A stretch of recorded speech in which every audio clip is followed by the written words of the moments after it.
Então, para a gente falar, né, da pegada de carbono do leite, que é o nosso produto aí. Acho que a primeira pergunta é o que isso quer dizer, né? A gente tem falado muito de pegada de carbono, de crédito de carbono, de gases de efeito estufa, mas quando eu falo da pegada de carbono em si, o que a gente está falando? É uma equação simples de numerador e denominador entre o que a produção daquele leite emitiu no processo dos gases de efeito estufa e quanto leite foi produzido.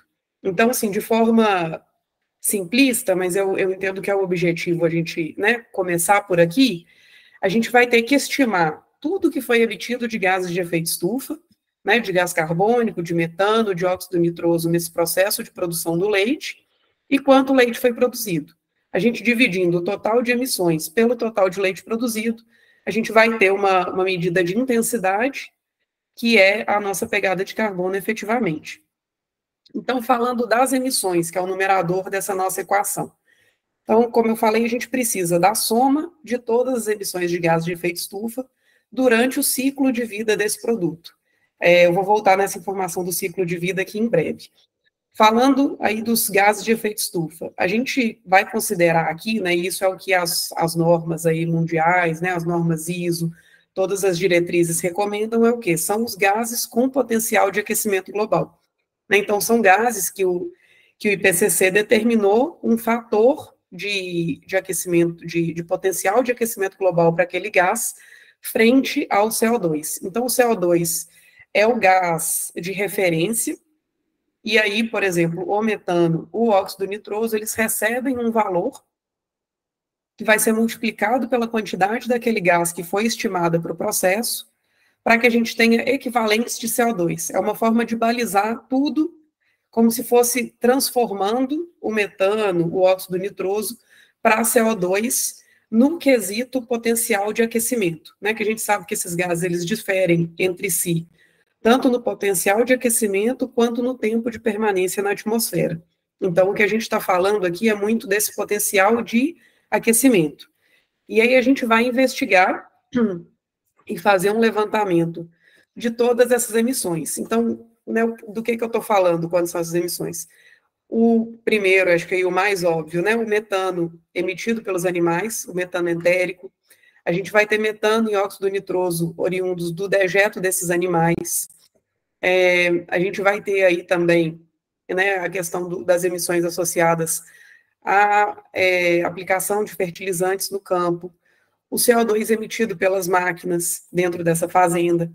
E a gente tem também emissões que elas vão vir de fora, embarcadas em produtos que são necessários para a produção.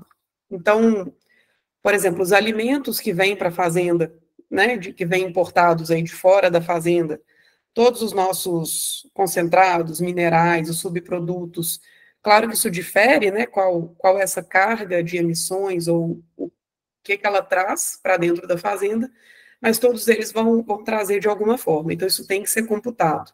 Né? Então eu vou precisar saber quanto de farelo de soja, por exemplo, essa fazenda consumiu em um ano.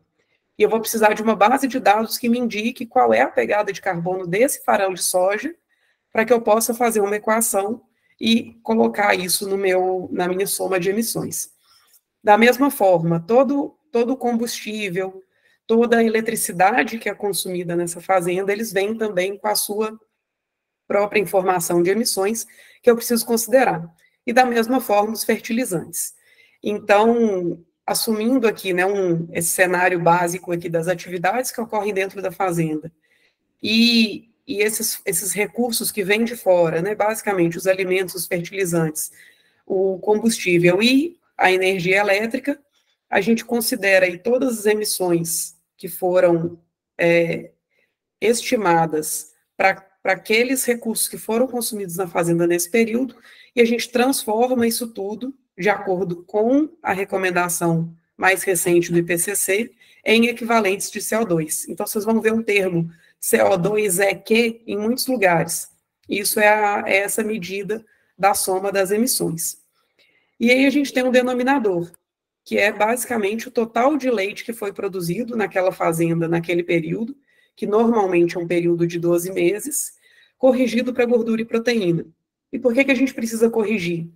Para a gente poder comparar, né? Da mesma forma que a gente transforma, por exemplo, o metano em equivalentes de CO2, eu preciso ter um leite com um padrão de gordura e proteína para que a gente possa comparar uma fazenda com a outra, a mesma fazenda em um ano e no ano anterior, né? Todo o leite captado por um laticínio com o leite coletado por outro laticínio ou por aquele mesmo laticínio em momentos diferentes. Então, a gente corrige esse leite para 4% de gordura e 3,3% de proteína, e aí 1 quilo desse leite fluido corrigido para gordura e proteína é a nossa unidade funcional. Então, é o que a gente usa como referência aí para a nossa pegada de carbono, que vai ser basicamente quilos de CO2 equivalente dividido por quilos de leite produzido, corrigido para gordura e proteína. Isso vai ser a nossa unidade da pegada de carbono.